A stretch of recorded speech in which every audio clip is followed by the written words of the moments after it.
প্ৰকৃতি, যাক এটা সংজ্ঞাৰে সংজ্ঞাবদ্ধ কৰিব নোৱাৰি। প্ৰকৃতিত থকা প্ৰতিটো জীৱ অৰ্থাৎ প্ৰাণী আৰু উদ্ভিদ সকলোৰে প্ৰাণ আছে। আৰু প্ৰাণ থকা মানে ইহঁতৰ চলন আছে।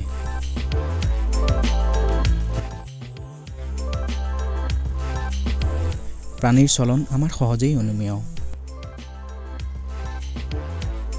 কিন্তু উদ্ভিদৰ চলন আমি সাধাৰণতে লক্ষ্য নকৰোঁ।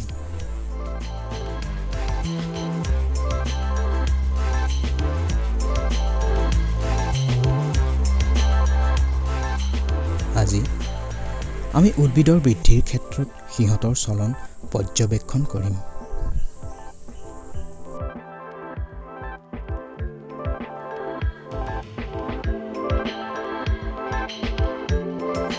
উদ্ভিদ দেহৰ প্ৰতিটো কাৰ্য 5বিধ বিশেষ সঞ্জীৱনী পদাৰ্থই নিয়ন্ত্ৰণ কৰে।